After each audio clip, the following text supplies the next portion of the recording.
Mañana 7 de la mañana, 5 minutos en Ecuador continental. Saludamos, ¿no?, a nuestro invitado.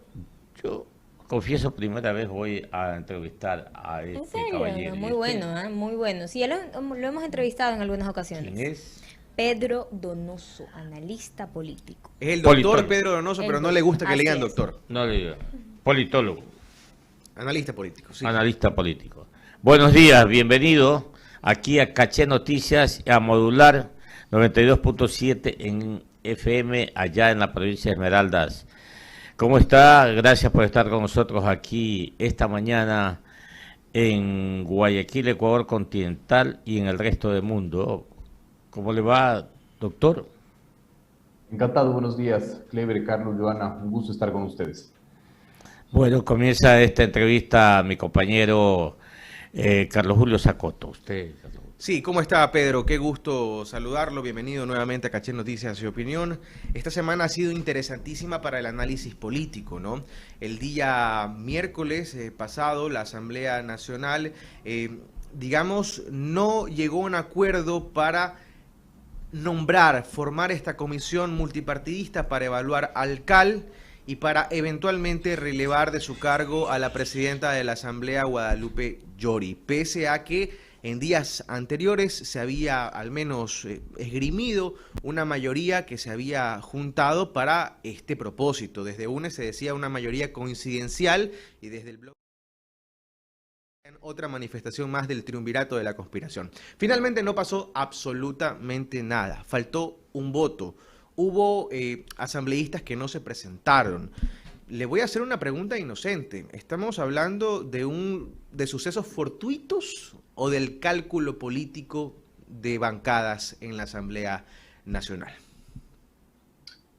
Ojalá tuviera esa respuesta yo, digamos, ¿no? Es tan complejo como entender el escenario, sobre todo en esta semana, como usted dice, en donde todo ha sido tan desordenado. Pero yo quiero aplicar un método deductivo en el análisis, ¿no? Quiero ir de lo general a lo particular para ver en la cancha en la que se está jugando esta tensión, rapidito, ¿no es cierto? Otra vez, digamos, las cifras del pesimismo vuelven a estar presentes en la discusión política y este debería ser los lentes con los cuales nosotros analicemos la política ahora. En la última encuesta de perfiles de opinión, otra vez se habla de que 8 de cada 10 encuestados responden que el Ecuador va por mal camino, y esta nueva encuesta hace una nueva pregunta que es bastante interesante, que pregunta cuál es el momento que vive el Ecuador. 3 de cada 10 responden que el Ecuador está viviendo su peor momento, y 5 de cada 10 responden que están viviendo un momento complicado y complejo. ¿Por qué digo esto? Porque la cancha en la que se juega, ¿no es cierto?, la cancha del pesimismo, si extrapolamos a la institucionalidad, vamos a ver que 3 de las 5 funciones del Estado en el Ecuador están en crisis, es decir, hay tensiones políticas. Si nos centramos, por ejemplo, rapidito, en la función de transparencia y control social, el 70% de las instituciones de control están encargadas. Eso demuestra mucha desinstitucionalización en el Ecuador. Por lo tanto, lo que está sucediendo en la Asamblea no es de sorprenderse, ¿no es cierto? La Asamblea nació, ¿no es cierto?, fragmentada, etcétera, y los cálculos políticos, para responder a su pregunta, van a estar en el orden del día en tanto y en cuanto la Asamblea tenga esta composición, pero sobre todo en tanto y en cuanto el gobierno no haya entendido que él es el que tiene que marcar la agenda política legislativa. ¿En qué sentido? En el sentido de que si el legislativo tiene mucho tiempo libre, pongámoslo así de manera coloquial, ¿verdad?, van a haber estas tensiones. Pero si el gobierno entiende que hay que marcar la agenda enviando proyectos de ley para cambiar toda la estructura jurídica del Estado, ¿no es cierto?, y para facilitar la gobernanza y la gobernabilidad, va a ganar la cancha de lo conceptual y del debate finalmente, ¿no? Entonces, las tensiones y los intereses políticos van a ver porque esta asamblea demuestra, ¿no es cierto?, una composición de mayorías móviles que le va a traer una consecuencia mucho mayor, creería yo, a lo que ya ha vivido el gobierno. Es decir, lo que vimos a propósito de este intento de evaluar a las autoridades del CAL y a la presidenta de la Asamblea Nacional es una mayoría que seguramente no se va a repetir, o bueno, quizás sí, dependiendo de los temas que se traten. Es decir, en la Asamblea Nacional no hay mayorías seguras, no hay mayorías absolutas. Hay mayorías, como usted ha dicho, móviles que se conforman según los temas que se vayan a tratar. ¿Eso hace que los movimientos del legislativo sean impredecibles, Pedro? Totalmente inciertos, ¿no es cierto?, en un año además, en donde en teoría debería debatirse dos temas supremamente importantes, que es reforma laboral y reforma de seguridad social.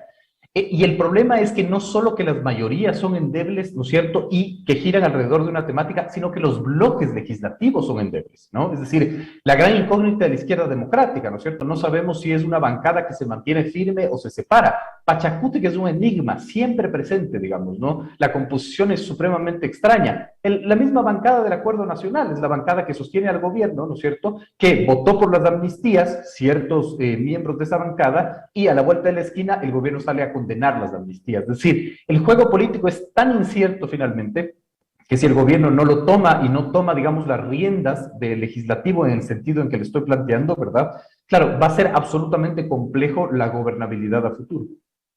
Claro, usted decía cuando la Asamblea Nacional tiene mucho tiempo libre pasan estas cosas, pero lo cierto es que parece que la Asamblea quiere tener tiempo libre, porque lo cierto es que no lo tiene cosas a cuestas, tiene tarea pendiente. El Gobierno Nacional ha enviado con el carácter urgente el proyecto de inversiones, tienen también, por ejemplo, el tema de la Ley Orgánica de Comunicación, el tema de Ley de Uso Progresivo de la Fuerza y demás, es decir, hay otros temas importantísimos, pero parece que la agenda de la Asamblea Nacional está encaminada para otro lado, para los pactos políticos, resolver broncas de antaño. Mire cómo se ha concentrado este tema de las amnistías durante toda la semana y seguramente vamos a seguir hablando de este tema. Ahora, Pedro, la votación de los independientes, la votación de la izquierda democrática en pro de las amnistías, fue una votación en efecto inesperada.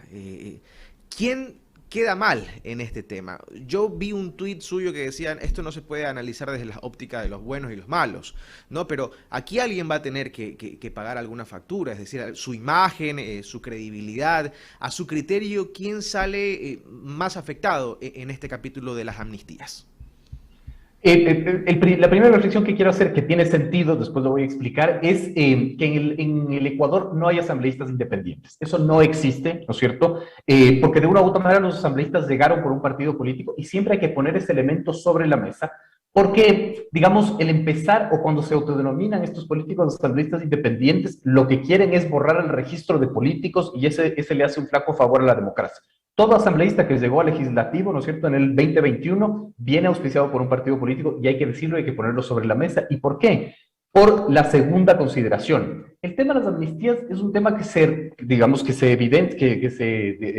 desarrolla post-octubre del 19, ¿no es cierto? Y en el Ecuador, octubre del 19 fue una situación social profunda, con muchas aristas, que como siempre, ¿no es cierto?, se pone bajo la alfombra y no se debate y no se discute. Se construyen dos narrativas que chocan, ¿no es cierto?, pero nadie profundiza en lo que sucedió, porque en octubre pasaron un montón de cosas, muchísimas cosas que debieron tener un análisis. Al no tener un análisis, este hecho político se convierte o se congela y provoca finalmente esto, ¿no es cierto?, que hayan amnistías que responden más quizás a un interés partidario que a un interés político, ¿no es cierto? En este sentido quiero rescatar la palabra política. La política es la magia de poder alivianar tensiones de manera racional, finalmente. Esa es la política. El tema del voto de estos asambleístas de la bancada del BAM, por ejemplo, de la izquierda democrática o del resto de miembros de otras bancadas, es muy interesante porque no hay cómo verla en el presente, hay que verla en el futuro también. ¿Qué es lo que sucede? Que se amnistiaron, por ejemplo, varios líderes indígenas y campesinos, ¿no es cierto?, que han luchado finalmente o que han tenido luchas comunitarias, y eso hay que verlo con los lentes de las elecciones seccionales del 23. ¿Por qué? Porque de una u otra manera eso va a beneficiar que estos actores, ¿no es cierto?, que dieron su voto para la amnistía puedan también tener una representación política o sus partidos puedan tener una representación política. Es decir, para mí, por ejemplo, es una gran victoria electoral para Pachacuti, ¿no es cierto?, que le ayudará finalmente a cooptar las elecciones del 23, como ya fue, ¿no es cierto?, las elecciones del 2019. Uno cree que Pachacuti llegó a tener tantos escaños de legislativo por obra y gracia, ¿no? No es así. Desde el 19, ¿no es cierto?, van ganando interesantes espacios en las seccionales que provocaron finalmente este resultado en la asamblea, ¿no? Podemos hablar de la prefectura de la Suay, de la prefectura de Tungurahua, por ejemplo, varios ejemplos, ¿no? Entonces, claro, eso representa la capacidad también de ver en el tema de las amnistías un interesante, ¿no es cierto?, ventaja para hablar de las seccionales en el 23. Yo creo que eso podría, digamos, explicar este fenómeno. 7 de la mañana con 14 minutos, 7 de la mañana con 14 minutos, estamos dialogando aquí en Caché Noticias y Opinión con Pedro Donoso, analista político. Mi compañera Joana Ramos tiene también inquietudes para usted. Joana, adelante, por favor. Gracias, Carlos. Gracias, Pedro, por acompañarnos aquí en Caché Noticias y Opinión. Y yo quisiera agregar algo más a que la Asamblea tenía que haber hecho y no hizo: debatir a profundidad el proyecto de ley de desarrollo económico y sostenibilidad fiscal, que no lo hizo y pasó tal cual se lo había enviado el presidente de la República, y ahora con intentos quieren derogar esta ley cuando todos sabemos que una vez que llegue al presidente de la República esto no va a tener ningún futuro. Así que estamos perdiendo tiempo, estamos invirtiendo tiempo en cosas que no son en este momento la prioridad, y yo sí quisiera recalcar esa parte. Ahora, Pedro, ¿el gobierno gana manteniendo a Guadalupe Llori en la presidencia de la Asamblea Nacional? Digamos, es un ejercicio bastante interesante, Joana, muchas gracias por la pregunta, porque a mí siempre se me dificulta identificar quién gana y quién pierde, ¿no es cierto? Porque muchas veces cuando pierdes de verdad ganas, y muchas veces cuando ganas de verdad pierdes. Puede parecer una tontería. Y más ahora, ¿no? Cuando nada está dicho. Cuando nada está dicho, exactamente, digamos. Yo creo que el gobierno perdió, y en esto hay que ser absolutamente claros, que estoy haciendo un análisis objetivo político, ¿no es cierto?, no es una opinión. Perdió finalmente cuando se alió a sus, no aliados naturales. Es decir, su aliado natural era el Partido Social Cristiano por su porte ideológico, por su espacio geográfico, porque con ellos llegó, digamos, a la presidencia de la República. Entonces, el establecer una mayoría con tus no naturales, ¿no es cierto?, te dificulta el poder construir, ¿no es cierto?, escenarios, o por lo menos demora un poquito más finalmente, ¿no es cierto? Yo creo que evidentemente el mantener a Llori en la presidencia le hace tener una ganancia pírrica al gobierno, pero que no se va a sostener. Es decir, de una u otra manera, digamos, la composición del CAL va a cambiar en mediano o en largo plazo, mientras de una u otra manera ese voto que faltó se configure, ¿no es cierto?, mientras de una u otra manera haya nuevas formas de entender el legislativo. Es decir, si el gobierno ganó, lo que ganó fueron minutos, horas o días, digamos, no ganó gobernabilidad. Y ahí el tema es que, en efecto, digamos, la Asamblea no está cumpliendo su trabajo, pero el gobierno tampoco está operando finalmente para que el legislativo se mantenga ocupado, ¿no es cierto? Y no solo se mantenga ocupado, sino que se cambie la estructura jurídica del Ecuador. Mucho se ha dicho que este gobierno quiere, por ejemplo, cambiar la estructura jurídica, ¿no es cierto?, porque le complica, pero el gobierno no envía, digamos, no es un actor proactivo en el envío de proyectos de ley. Eso a mí me llama muchísimo la atención, finalmente, ¿no? Y esta es una guerra, y esta es una disputa, no guerra, pero disputa política de los conceptos. Y esto puede parecer no importante, pero es importante, porque el Ecuador sigue basando su política en los conceptos heredados por el correísmo. No importa si estamos de acuerdo o en desacuerdo, esa no es la discusión es que, ¿no es cierto?, aún seguimos discutiendo qué es educación, qué es salud, qué es libertad de empresa, qué es, inversión, etcétera, con los conceptos heredados por el correísmo. Y aquí no hay un estamento que cambie esos conceptos, que resignifique esos conceptos, que nos ponga a debatir esos nuevos conceptos. Entonces, de una u otra manera, si el gobierno pudo haber ganado, gana minutos y horas, pero no ve una estrategia política clara para mantener ocupada, digamos, entre comillas, la legislatura. Minutos, horas, días suficientes tal vez para lograr la aprobación del proyecto de ley económico urgente que ya está en la Asamblea, que es para el incentivo de inversiones, o por lo menos para tratar de abrir un poco el camino para las reformas laborales que el presidente viene anunciando que va a presentar desde el año pasado, y hace pocos días había dicho que lo iba a presentar la primera semana de marzo y todavía no lo hace. ¿Podría ser para eso? A ver, yo creo que la ley de inversiones, ¿no es cierto?, no es una ley álgida, no es una ley, por lo menos en el análisis que nosotros hemos hecho, no de la ley, sino de las reacciones de las bancadas, no es una ley que ha provocado reacciones negativas. Por lo tanto, digamos, el intentar ganar tiempo para aprobar una ley que no genera reacciones, no sé si sea muy estratégico. Lo que sí, digamos, es lo que usted plantea, que es el punto neurálgico, ¿no es cierto?, las reformas laborales, que de una u otra manera son un tema muy sensible, ¿no?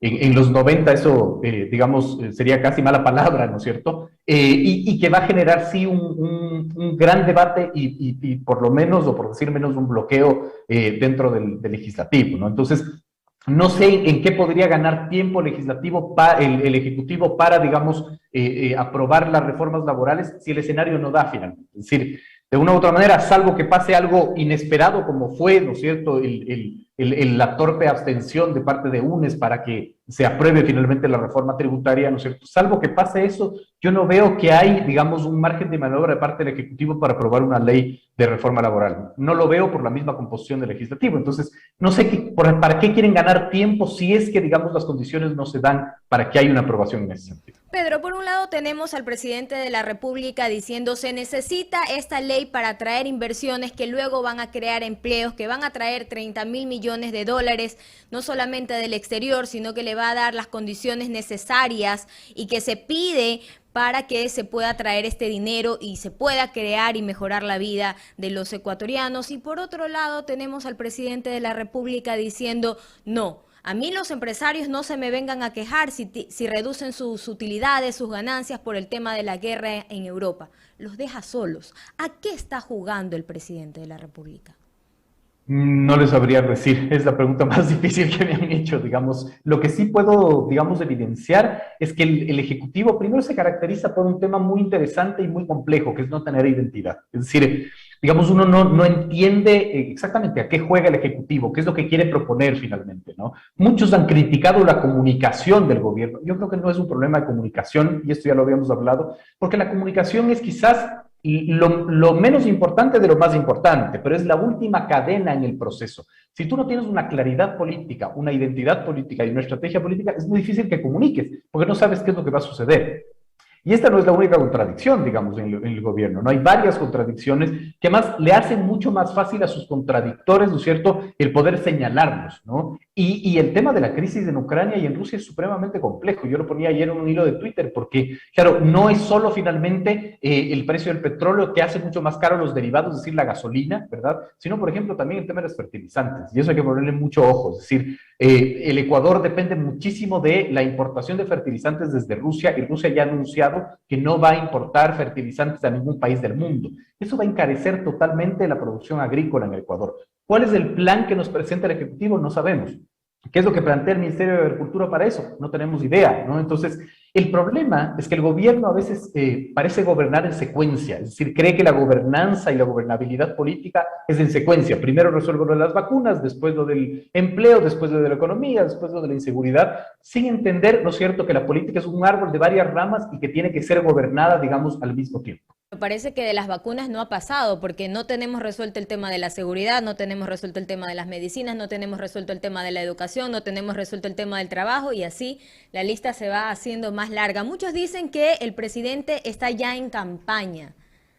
¿Se podría pensar así con estas declaraciones de el dinero que se tiene en este momento es para el pueblo, solamente para el pueblo, no para resolver los problemas de los empresarios en este momento, de los ricos exactamente? Pero también llama la atención, justo el día de ayer nosotros estamos entrevistando aquí en Caché Noticias y Opinión al ministro de Transporte y Obras Públicas, Marcelo Cabrera, y le decíamos, ¿ya le llegaron los 100 millones de dólares que había ofrecido el presidente de la República producto del excedente petrolero en enero, esos 100 millones de dólares? Y dijo, no, todavía no. Y aparte hay una reducción del presupuesto, y se había dicho también que el arreglo de las carreteras, el 40% de las carreteras del país, del sistema de la red vial del país está en mal estado. Se había dicho que era una prioridad y parece que entonces no lo es, porque plata no hay todavía. ¿Dónde está la plata? La campaña, digamos, desde el Estado candidato, se podría decir así, no puede ser una campaña absolutamente retórica, ¿no? Es decir, tiene que haber de una u otra manera inversión pública, y eso no existe.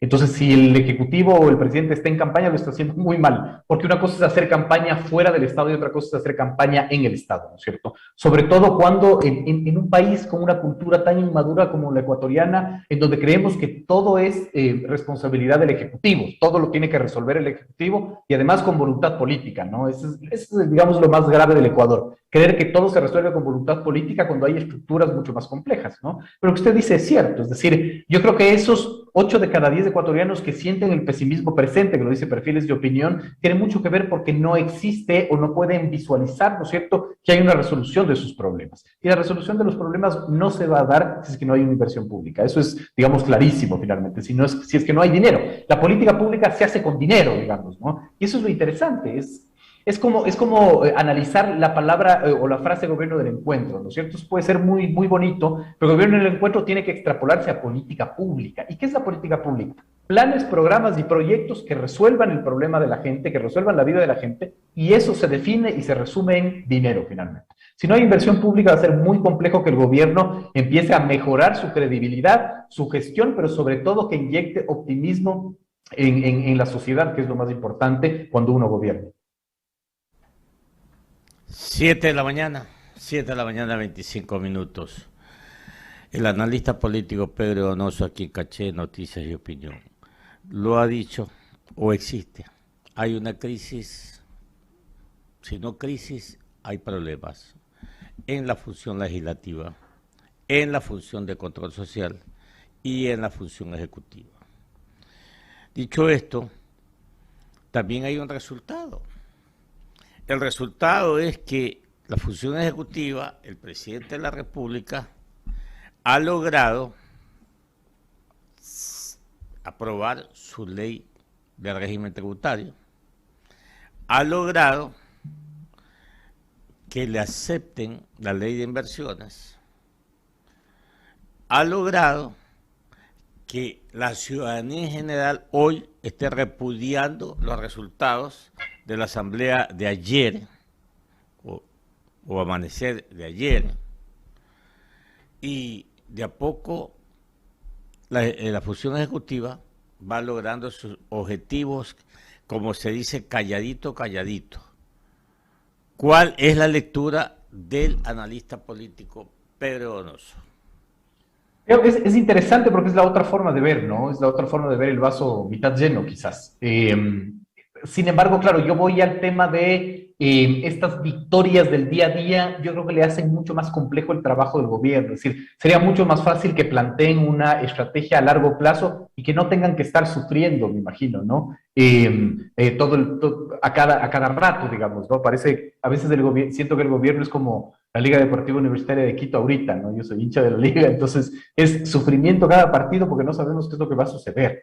Sería mucho más fácil el plantear una estrategia política que no haga que, ¿no es cierto?, un golpe de suerte o quizás una buena operación a último minuto te ayude a aprobar una ley tributaria, ¿no? Porque nadie en este país presumía un día antes, que esa ley tributaria se iba a aprobar por, además, la abstención. Pero, lo interrumpo. Sí, sí. Pero cuidado, es que esa ley tributaria fue aprobada por la Asamblea Nacional, por una fuerza política totalmente opositora al gobierno actual, y quien tiene hoy ese lunar es ese movimiento político, esa fuerza política, ¿ya? Y lo que sucedió antes ayer o ayer en la madrugada también mancha o tiene una raya más a ese tigre que cada día tiene más rayas, que se llama el gobierno legislativo. Entonces todo el mundo está hablando hoy, los ecuatorianos, de la imagen que cada día pierde, si que tuvo buena imagen, la Asamblea Nacional, y no se está hablando del Ejecutivo. Usted.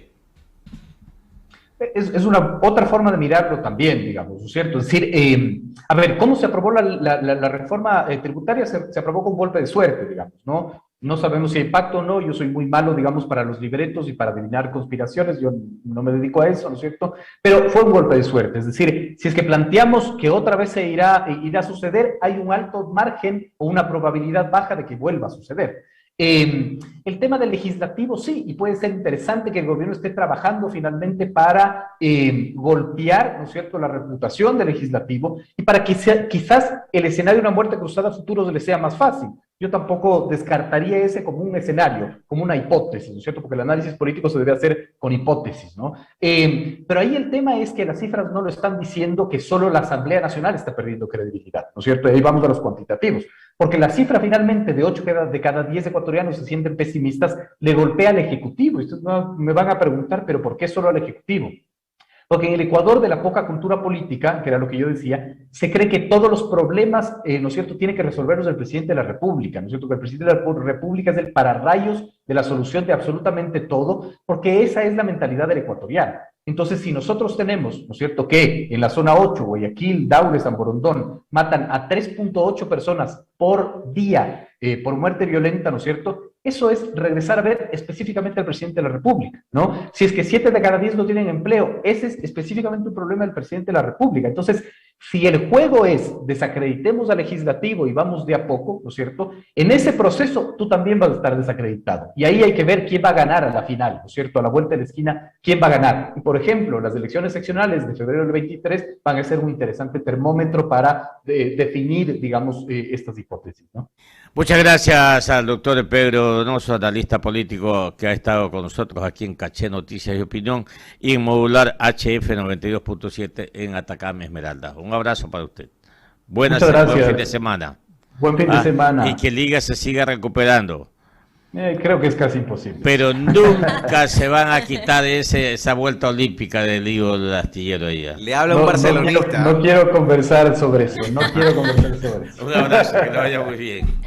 Buen fin.